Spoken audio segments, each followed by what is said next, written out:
So we're here at the Tea History Collection in Banbury, and we're with Mike Bunston, OBE, which I'm delighted to say because the topic is probably my favourite topic, and I know it's Mike's favourite topic because he was an auctioneer for the London tea auctions. But we're going to talk about the London tea auctions, which is a topic that we're contacted about quite often online as to how tea was sold through the years. And, obviously fascinating because it goes right the way back to 1680. And very sadly, it all ended in 1998 with probably the onset of the internet taking over. But I'm going to leave Mike to sort of talk through some of the places where this was done. And most specifically, one of the topics of this subject is Plantation House, which there does lie some fascination around, not least because Plantation House was built in 1936 and was actually demolished 35 years later, and it was a very, very grand building in London in Plantation, what is now Plantation Place. But Mike, I shall let you carry on. Thank you, Dennis. Well, it all started in 1680 when the East India Company and East India House ran the auctions. Now, I'm not knowledgeable about auction by the candle, but I think that was what happened, and anybody can research that who wants to.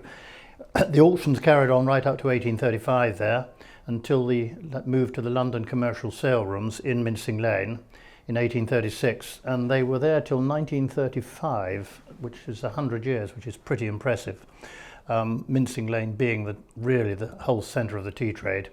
But in 1936, Bernard John Bunting built this wonderful edifice, Plantation House. It was an extraordinary building, and personally I have great fond memories of it because I started my life in tea on the 2nd of February 1959 in Plantation House. So I worked there for over 10 years. And it was an incredible place. It was full of bustle. I mean, not only was it the London tea auctions, it was a vast auditorium anyway, but it had the rubber trade. Every commodity was there. And the only reason, sadly, that we had to leave in 1970 was that the City of London was changing. And rents were going up enormously, and all the Asian banks were coming into London and prepared to pay very large rents.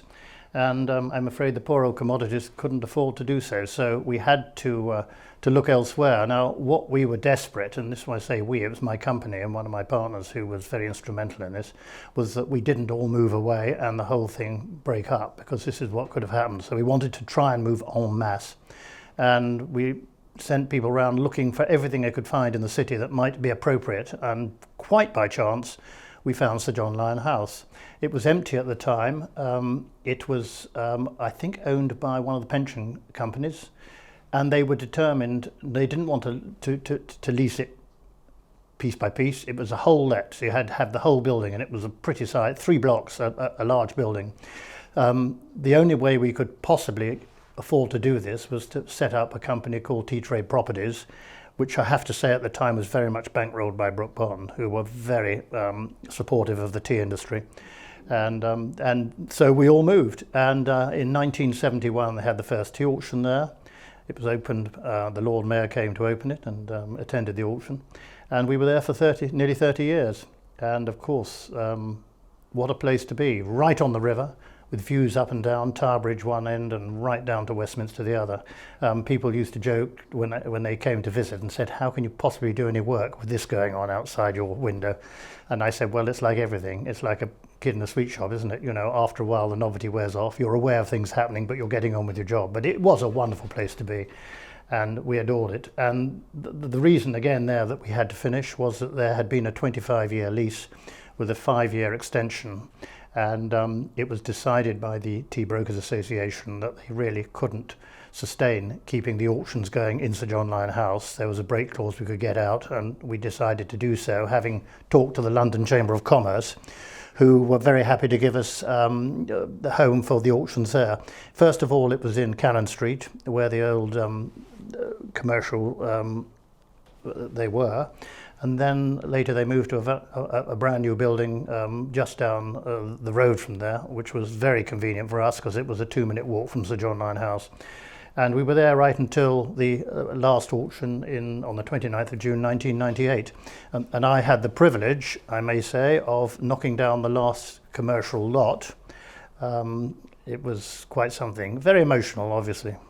So I'm lucky enough actually to have some samples of the tea from that very auction, the last tea auction ever in London.